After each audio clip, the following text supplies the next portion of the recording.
Hello दोस्तों, मैं अवनीश सिंह आप सभी का यूपीएससी हिंदी के इस ऑनलाइन प्लेटफॉर्म पे स्वागत करता हूं। और धीरे धीरे हम अपने चैप्टर 10 तक आ गए हैं, कॉन्स्टिट्यूशन के, पॉलिटी के। और आप सभी जो अब तक पढ़ते आ रहे हैं उनको पता है, जो यहाँ से ज्वाइन कर रहे हैं उनको मैं बता दूं कि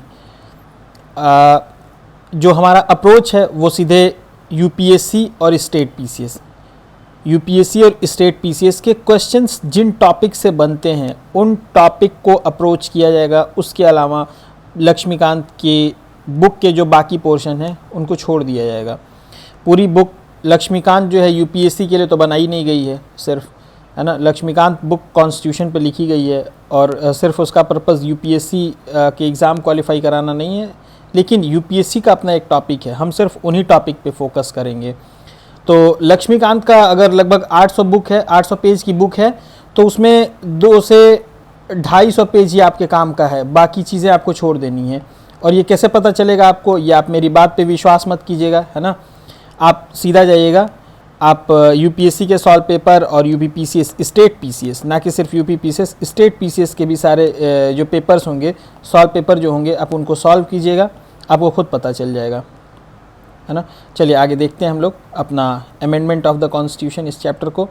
बस हम लोग फटाफट जल्दी चीज़ों को कंप्लीट कर लेंगे ताकि आप जल्दी से जल्दी आप अपने टेस्ट पे आ सकें, सॉल्व पेपर सॉल्व कर सकें और एग्ज़ाम क्रैक कर सकें। चलिए, the Indian constitution is neither flexible not rigid. Amendment में ये लाइन बोलने का क्या मतलब है कि ना ही फ्लेक्सिबल है ना रिजिड है, यानी कि ना ही इसमें अमेंडमेंट करना इतना आसान है और ना ही इसमें अमेंडमेंट करना, बदलाव करना इतना कठिन है। कहने का मतलब ये है, आर्टिकल 368 पार्ट 20 में भाग 20 में दिया गया है कॉन्स्टिट्यूशन के, वो क्या डील करता है, किससे? Parliament to amend the constitution and its procedure. संविधान में संशोधन का जो अधिकार है वो आर्टिकल 368 के तहत मिला हुआ है पार्लियामेंट को। आर्टिकल 368 यानी पार्ट 20 यानी भाग 20। चलिए आगे देखते हैं। Parliament can not amend those provision which form the basic structure of the constitution. Basic structure, ये वर्ड देखिएगा, बेसिक स्ट्रक्चर क्या है ये, व्हाट इज दिस वर्ड, ये बेसिक स्ट्रक्चर क्या है ये। This was ruled by the supreme court in Keshavananda Bharati case 1973। देखिए सीधे सीधे क्वेश्चन आता है, देखिए यहाँ कहाँ से क्वेश्चन पूछता है कि जो कॉन्स्टिट्यूशनल जो अमेंडमेंट हो सकता है वो किस भाग में दिया हुआ है, भाग 20, किस आर्टिकल में दिया हुआ है। दूसरा क्वेश्चन, किस आर्टिकल में दिया हुआ है, 368। कौन संशोधन कर सकता है, पार्लियामेंट, है ना। आगे, क्या पार्लियामेंट संविधान का संशोधन किसी भी स्तर तक जाके कर सकती है? नहीं, किसी भी स्तर तक जाके नहीं कर सकती है। बेसिक स्ट्रक्चर के साथ कोई छेड़खानी नहीं कर सकती है। बेसिक स्ट्रक्चर के अलावा वो संविधान के बाकी हिस्से में संशोधन कर सकती है। ये रहा आपका तीसरा चौथा क्वेश्चन कवर हुआ। और अगला क्वेश्चन कि ये जो बेसिक स्ट्रक्चर दिया गया ये किस वाद में दिया गया, तो कॉन्स्टिट्यूशनल, ये केशवानंद भारती वाद 1973 इस वाद में दिया गया, है ना। तो क्वेश्चन के अप्रोच के साथ पढ़ने का यही फ़ायदा है, क्योंकि आप पढ़ेंगे तो आप जनरली ऐसे पढ़ते चले जाएंगे और इसी बीच में से क्वेश्चन बनेगा और आप करने में सक्षम नहीं हो पाएंगे। तो मेरा काम यही है, टीचर इसीलिए तो होता है ना कि आपका काम आसान बना दे और टेस्ट पेपर के पहले ही आपको टेस्ट जैसा अनुभव करा दे कि कितने कितने तरीके से क्वेश्चन बनाए जा सकते हैं। अगर मैं ये काम नहीं कर सका तो मैं यहाँ सिर्फ हिंदी आपको समझाने के लिए थोड़ी ना हूँ कि इसका मैं मतलब आपको सिर्फ बताता चला जाऊँ और मैं एक अच्छा टीचर बन जाऊँ। नहीं, आपका काम आसान करना है, ना कि आपका काम बढ़ाना।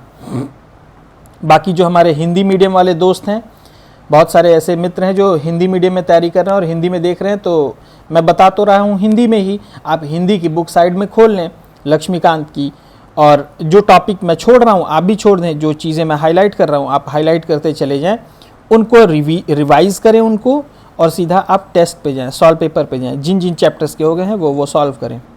चलिए आगे देखते हैं हम लोग। Procedure for amendment, procedure for amendment कि क्या प्रोसीजर अपनाया जाएगा अमेंडमेंट के लिए। 368 में बताया आपको, है ना। इनिशिएटेड, देखिए यहीं से क्वेश्चन का अप्रोच आप डेवलप करते चले जाएं। देखिए, initiated only by the introduction for a bill of a bill for the purpose in either house of parliament. Either house of parliament, जो इसमें जो कीवर्ड है जहाँ से क्वेश्चन, वो ईदर हाउस, यानी कि किसी भी हाउस में बिल को इनिशिएट किया जा सकता है। तो यहाँ से क्वेश्चन कैसे गलत कराएगा, ऐसे कराएगा कि amendment of the constitution bill can be initiated only in the Lok Sabha और in the Rajya Sabha, only in Lok Sabha और राज्यसभा, है ना। इस तरह से इनिशिएट कराएगा, इस तरह से आपसे क्वेश्चन गलत करा लेगा करके। अगला, और हाँ एक चीज़ और कि स्टेट लेजिस्लेचर में अमेंडमेंट का प्रोसीजर स्टार्ट नहीं किया जा सकता है। स्टेट लेजिस्लेचर में अमेंडमेंट का प्रोसीजर स्टार्ट नहीं किया जा सकता है। यहाँ से क्वेश्चन आप बहुत गंभीरता से पढ़िएगा एग्ज़ाम में, क्योंकि यूपीएससी जो है ना आपके मतलब इतना माइन्यूटली आपसे गलतियाँ कराता है ना कि सीधे लिख देगा कॉन्स्टिट्यूशनल अमेंडमेंट बिल। अभी मैं इस टॉपिक पे क्यों पढ़ा रहा हूँ, क्योंकि ये बहुत इंपॉर्टेंट है, मैं इसलिए बार बार बात को रिपीट कर रहा हूँ अपने। मुझे पता है कुछ लोग इसमें से बोर भी हो रहे होंगे, लेकिन क्वेश्चन कितने तरीके से बनाया जा सकता है ये मैं दिमाग को खोलूँगा ना आपके, यही तो मेरा काम है ना। तो दूसरा क्वेश्चन आपसे ऐसे बना सकता है यहाँ से कि amendment procedure can be initiate इधर इन द पार्लियामेंट और इन स्टेट लेजिस्लेचर। तो आपको ध्यान रखना है ये नहीं होगा, स्टेट लेजिस्लेचर नहीं होगा। चलिए, मुझे पता है कहाँ पे स्पीड बढ़ानी है ना। अपने पिछले मुश्किल से 6 से 7 घंटे के लेक्चर में ही हम लोग प्रोसीजर फॉर अमेंडमेंट तक यहाँ तक चले आए हैं, तो आपको मेरी स्पीड का अंदाज़ा लग जाएगा, है ना। इतना आप खुद से पढ़ेंगे तो आप 6-7 घंटे में आप सेकेंड थर्ड चैप्टर भी नहीं कंप्लीट कर पाएंगे। तो ज़्यादा जल्दबाजी मत कीजिए, और जल्दबाजी करके जाना कहाँ है, किस दुनिया में जाना है ना। 2-4 घंटे अगर ज़्यादा लग जाएंगे पॉलिटी पढ़ने में, तो किस दुनिया में भाग के जाना है, किस लिए जल्दी किस लिए करना है। आपको हमेशा जब घुमाई करते हैं तो आपको जल्दबाजी रहती नहीं है, और पढ़ाई करने में हमेशा आपको जल्दबाजी लगी रहती है। 2 सेकेंड पॉइंट कहता है ईदर बाय ए मिनिस्टर और बाय ए प्राइवेट मेंबर। यहाँ पे ओनली लगा करके ओनली बाय मिनिस्टर, ये क्या कर सकता है यहाँ पे आपसे गलत करा सकता है ना। तो ईदर बाय मिनिस्टर और प्राइवेट मेंबर दोनों के द्वारा अमेंडमेंट बिल लाया जा सकता है। Not require prior permission of the president, इसमें प्रेसिडेंट के प्रायर परमिशन की कोई ज़रूरत नहीं होती है। यहाँ विद द प्रायर परमिशन ऐसे लगा कर से आपसे क्वेश्चन गलत करा सकता है। और कराया है, मैं करा सकता है बोलने का मतलब है सीधा मतलब कि सॉल्व पेपर और टेस्ट में कराया है ये गलती, तब मैं बोला हूँ करा सकता है, यानी जब आप सॉल्व करोगे तो आपसे भी करा सकता है। ये कराई हुई ये गलती, ऐसा नहीं मैं ज़बरदस्ती का क्वेश्चन क्रिएट कर रहा हूँ हर जगह से, ये ज़बरदस्ती नहीं है। जो लोग सॉल्व किए हैं पेपर वो लोग समझ रहे होंगे अहमियत क्लास की, जो लोग नहीं किए हैं वो लोग आगे समझ जाएंगे जब पेपर सॉल्व करेंगे। तो the bill must be passed in each house by the special majority. Each house, देखिए यहाँ पे लिखा हुआ है ईच हाउस लिखा हुआ है, इस टर्म पे आप बहुत ध्यान देंगे, यानी कि दोनों हाउस में अलग अलग स्पेशल मेजॉरिटी से पास होना जरूरी है, क्योंकि इसमें जॉइंट सिटिंग का कोई प्रावधान नहीं है। इसलिए अलग अलग हाउसेस में स्पेशल मेजॉरिटी से पास होना जरूरी है। स्पेशल मेजॉरिटी का मतलब कि a majority of the total member of the house and a majority of 2/3 member of the house present and voting, यानी कि टोटल मेंबरशिप की जो मेजॉरिटी होती है और उसमें से भी जो प्रेजेंट हैं उनका 2/3 हिस्सा, ये क्या हो जाएगा, स्पेशल मेजॉरिटी हो जाएगी। अभी हम उस पर बात करेंगे कि सिंपल मेजॉरिटी क्या होती है, 50% + 1 स्पेशल ये होती है सिंपल मेजॉरिटी। ये स्पेशल मेजॉरिटी प्लस एक होता है special majority plus with consent of state, उस पर भी अभी हम लोग आगे बात करेंगे, परेशान नहीं होइएगा। स्पेशल मेजॉरिटी का मतलब क्या हो गया, आप एक बार और उदाहरण से समझ लें। जैसे majority of total member of house, यानी एक बार टोटल मेंबर ऑफ हाउस लेंगे, जैसे मतलब मान लीजिए कि 500 लोग प्रेजेंट हैं, तो इसका 2/3 क्या हो गया, 2/3। तो इसको आप 3 से डिवाइड कर दीजिए, है ना, और इंटू 2 कर लिए, तो जितने मेंबर आएंगे उतने मेंबर का चाहिए।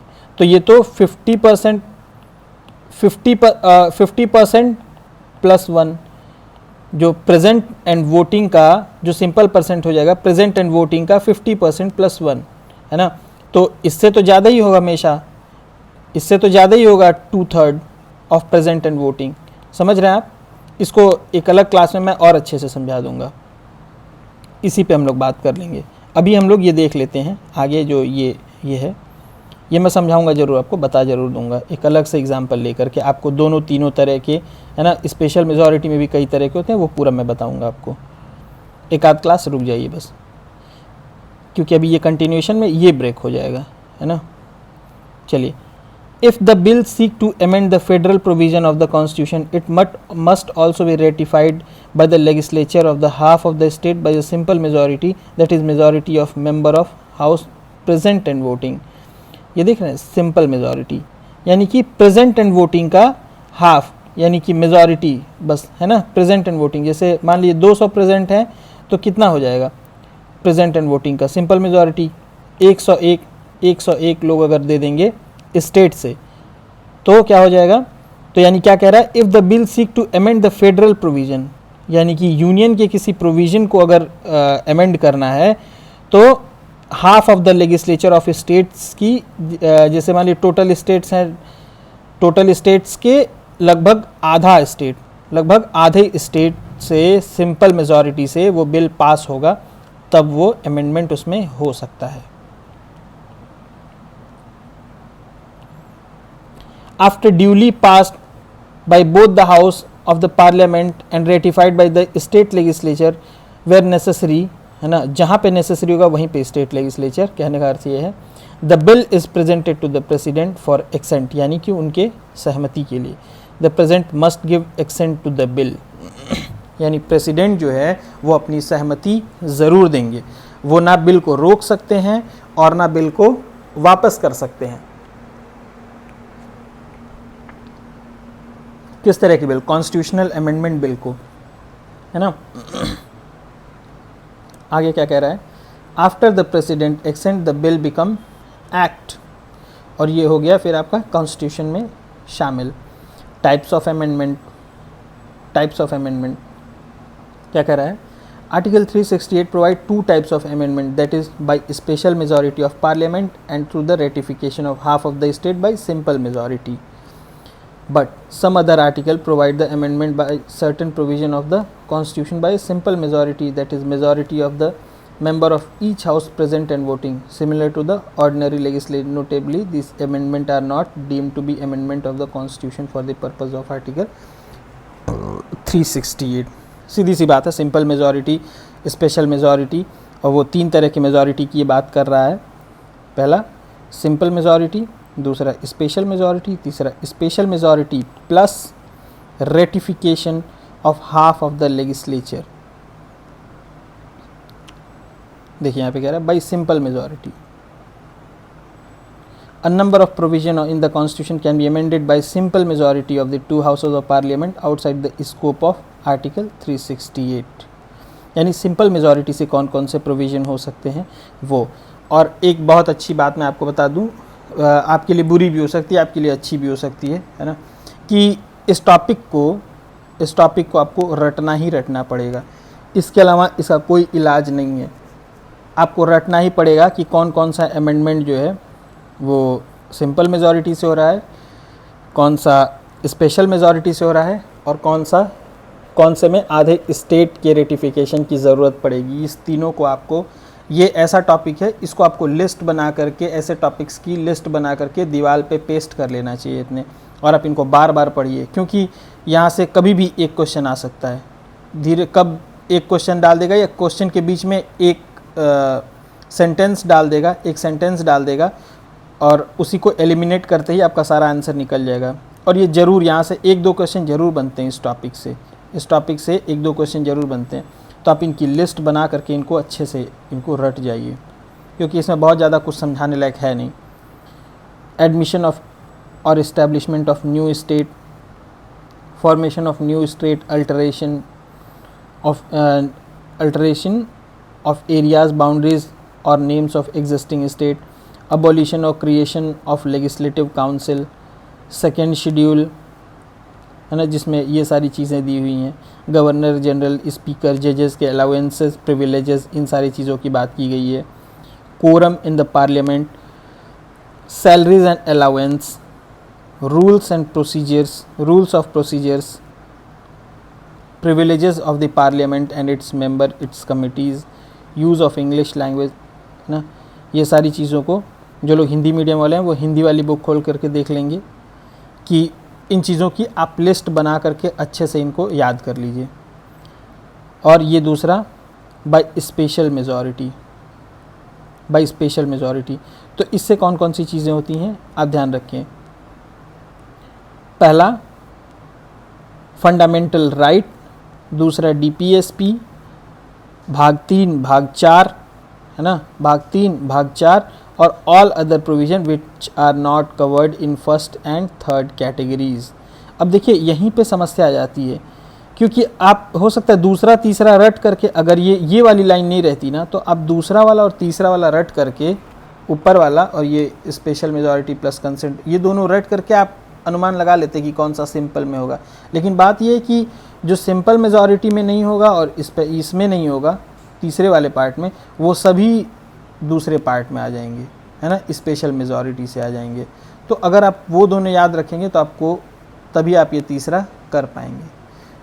और तीसरे में साफ साफ जो दो चीज़ें लिख दिया है वो है ये डीपीएसपी और फंडामेंटल राइट।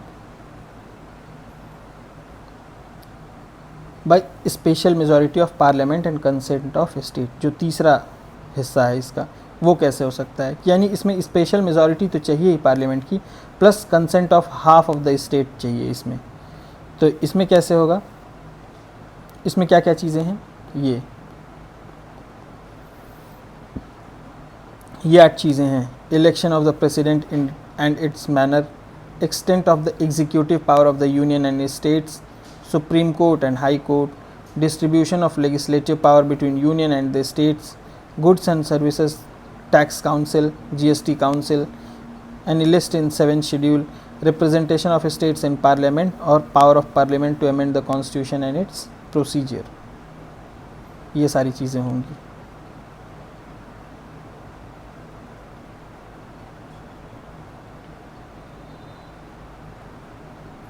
चलिए अब हम धीरे धीरे बढ़ गए अपने किस पे, बेसिक स्ट्रक्चर ऑफ कॉन्स्टिट्यूशन। क्या है ये बेसिक स्ट्रक्चर? अभी आपने पढ़ा था ना कि बेसिक स्ट्रक्चर को छोड़ के पार्लियामेंट कॉन्स्टिट्यूशन के बाकी हिस्से में अमेंडमेंट कर सकती है। तो क्या है ये बेसिक स्ट्रक्चर? देखिए जब आप बुक उठाएंगे तो 2-3 पन्ने में काफ़ी सारा जो है, काफ़ी सारी चीज़ें अमेंडमेंट और फलाने ठिकाने करके बहुत सारे लोगों के नाम दिए हुए हैं, उनसे कोई मतलब नहीं है। बहुत सारे अमेंडमेंट जब किए गए हैं उसमें आपको सीधे मतलब रखना है इससे, क्योंकि इतना कंफ्यूज करता है कि वहाँ से क्वेश्चन आना बहुत मुश्किल है, क्योंकि किसी अमेंडमेंट में कुछ और कहा गया, किसी केस में कुछ और कहा गया है। तो इतने सारे केसेस हैं वो आप याद नहीं रख सकते हैं, कोई मतलब नहीं उनको पढ़ने का। तो सीधे आप ये देखिए कि the present position of the parliament under 368 can amend any part of constitution including fundamental right, है ना, any part of the constitution can be amended including fundamental right. Fundamental right का भी अमेंडमेंट किया जा सकता है, but without affecting the basic structure of the constitution. Basic structure यानी ये मूल स्ट्रक्चर है कॉन्स्टिट्यूशन का, इसको इफेक्ट नहीं किया जा सकता है। अब बेसिक स्ट्रक्चर है क्या? तो समय समय पे सुप्रीम कोर्ट इसको डिफ़ाइन करती रहती है। ऐसा नहीं है कि ये डिफ़ाइन कर दिया गया है कि ये चीज़ें बेसिक स्ट्रक्चर में हैं।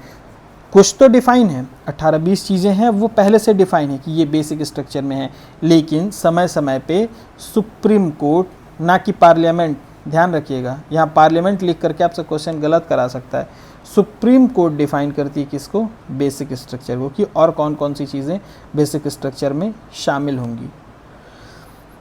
तो ये भी रटने की चीज़ है। हालांकि यहाँ से देता नहीं है बहुत क्वेश्चन, एक बार आप इसको पढ़ लिए तो कर ले जाएंगे क्वेश्चन, यहाँ से बहुत कंफ्यूज नहीं करता है, लेकिन चूँकि सिलेबस में ये है तो मुझे पढ़ाना था, है ना। सुपरमेसी ऑफ द कॉन्स्टिट्यूशन, बहुत आसान सा टॉपिक है ये। सुपरमेसी यानी कॉन्स्टिट्यूशन ही सुप्रीम होगा। Sovereign, democratic, republican nature of the Indian constitution, यानी इसके साथ आप छेड़खानी नहीं कर सकते, इसके सोवरेन नेचर, इसके सेक्युलर कैरेक्टरिस्टिक के साथ नहीं आप छेड़खानी कर सकते हैं।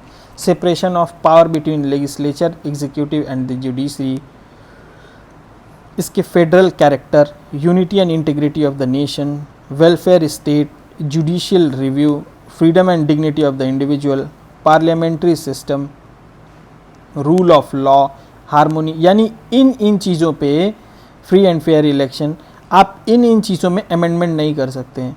अब आप ये शब्दतः इसको आपको याद रखना पड़ेगा, है ना, कि अगर मतलब कभी आता है कि जैसे इनमें से किस चीज़ में कॉन्स्टिट्यूशन जो पार्लियामेंट है अमेंडमेंट नहीं कर सकती है, आपसे सीधे पूछेगा। तो जो चीज़ें बेसिक स्ट्रक्चर में, तो बेसिक स्ट्रक्चर में 18-20 चीज़ें दी हुई हैं, है ना, इनको आप अलग से एक डायरी में लिस्ट बना करके, कुछ चीज़ें आपको रटनी ही पड़ेंगी, है ना, इनका कोई इलाज है नहीं, मैंने भी रटी हैं, आप भी रटिए, मैं सीधा सीधा सलाह दूंगा। अगर कोई टीचर कहता है आपसे कि मैं इसके पीछे पूरी आपको कहानी सुना दूंगा, तो बिल्कुल सी बात, कहानी आप पता चलेगा आप 4-5 घंटे में आप बैठ करके इन दोनों चैप्टर्स पे आप कहानी, भाई कोई टीचर पढ़ा सकता है।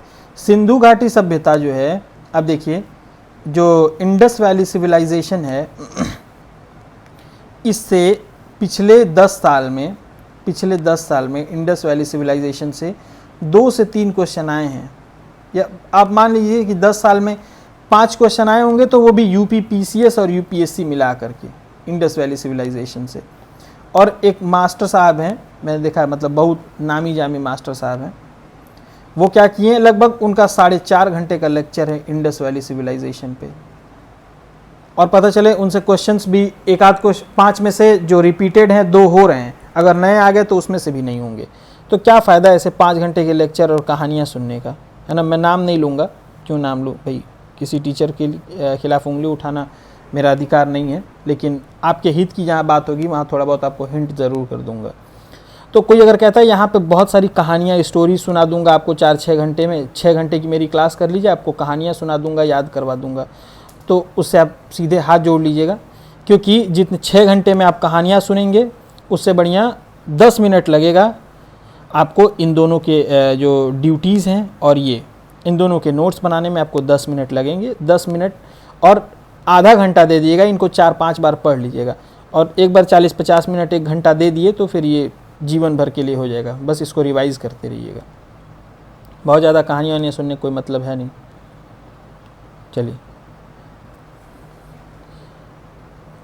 बस आप ये देख लीजिए कि ये हमारा हो गया क्या, सॉरी हाँ, basic structure of the constitution.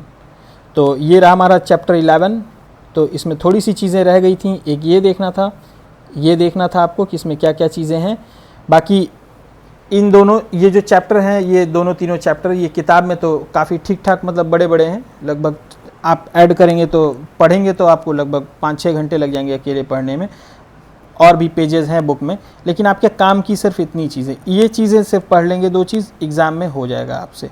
तो जो मैं समय बचा रहा हूँ आपका, आप कम से कम आपका मैंने बचाया 1 घंटा, तो उस 1 घंटे में से 10 मिनट में आप इसको नोट्स बना लीजिएगा, इसका है ना, स्पेशल नोट्स बना लीजिएगा, इनका 2-3 चीज़ों का आपको बनाना पड़ेगा, और उनको रटते रहिएगा, है ना।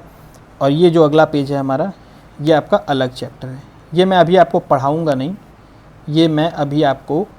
नहीं, सीधे मैं बता रहा हूँ, मैं पढ़ा नहीं रहा हूँ आपको क्योंकि इसमें थोड़ा सा मुझे चीज़ों को डिटेल में आपको बताना पड़ेगा, क्योंकि वहाँ से क्वेश्चंस आते हैं। जो ये वाला हिस्सा है, ये मैंने सिर्फ आज इसलिए डाल दिया है ताकि आप इसको एक बार पहले से पढ़ लें, पढ़ाने के पहले एक बार पढ़ लें, और इनको एक बार रटने की कोशिश भी करें, है ना। रटना ही पड़ेगा, समझ लें, पहले समझें तब रटें। मेरे रटने कहने का मतलब कि आप रट लें, सिर्फ ये मतलब नहीं है कि आप उसको सीधा सीधा रट लें, है ना। एक बार आप उसको समझें। अब जैसे इसमें है नहीं कुछ, फ्री एंड फेयर इलेक्शन, अब इसमें मैं क्या बता दूं, इंडिपेंडेंस ऑफ जुडिशरी मैं इसमें क्या बता दूं, है ना। जब आगे चैप्टर्स में चलेंगे तो इनको पूरा बढ़िया जब आप समझेंगे आगे के अभी लिस्ट बना करके इनको आप 1 बार 2 बार 3 बार पढ़ लीजिए, जब आगे चलेंगे तो चीज़ें पूरे डिटेल में होती चली जाएंगी, तो आपको अपने आप समझ में आ जाएगा, है ना। उन्हीं चीज़ों को फिर एक बार यहाँ समय दे के पढ़ाऊँ, फिर आगे कोई बहुत मतलब नहीं है, क्योंकि आगे सारी चीज़ें ही आएंगी, है ना। ये power of supreme court, high court, access to justice, independence of judiciary, ये सारी चीज़ें आगे पूरी एक्सप्लेन की हुई हैं, है ना। आप परेशान नहीं होइएगा, समझाऊंगा भी तो काफ़ी चीज़ें आपको समझ में भी आ जाएंगी। यहाँ से देखिए, ये मैं क्यों लेके आया हूँ आपके लिए, आप ये देखिए, ये मैं क्यों लेके आया हूँ आपके लिए, है ना, यहाँ तक ये जो है आपका, ये बहुत इम्पॉर्टेंट है। और यहाँ से हर साल यूपीएससी एक क्वेश्चन पूछती है, लगभग हर साल नहीं तो अल्टरनेट ईयर पे तो ज़रूर पूछेगी कि इसमें से कौन सा पार्लियामेंट्री सिस्टम है, पार्लियामेंट्री सिस्टम का फीचर है, और कौन सा प्रेसिडेंशियल सिस्टम का फीचर है। तो इसको मैं कल आपको अपनी कल की क्लास में और डिटेल में मैं इसको समझाऊंगा अंदर, लेकिन अभी मैंने सिर्फ आपको इसका पीडीएफ दे दिया है और ये हिंट कर दिया है, आपको सिर्फ बता दिया है कि आप ये जाएं और एक बार इनको आप पढ़ें जा करके, ताकि चीज़ें आपको कल ज़्यादा अच्छे से समझ में आए। ये जो है आपका पार्लियामेंट्री सिस्टम का मेरिट है, ये डीमेरिट है, और ये प्रेसिडेंशियल सिस्टम का मेरिट डीमेरिट है। आप इनको हम लोग डिटेल में पढ़ेंगे, है ना। ये जाके आप एक बार बुक में आप लोग देखिएगा। Thank you and have a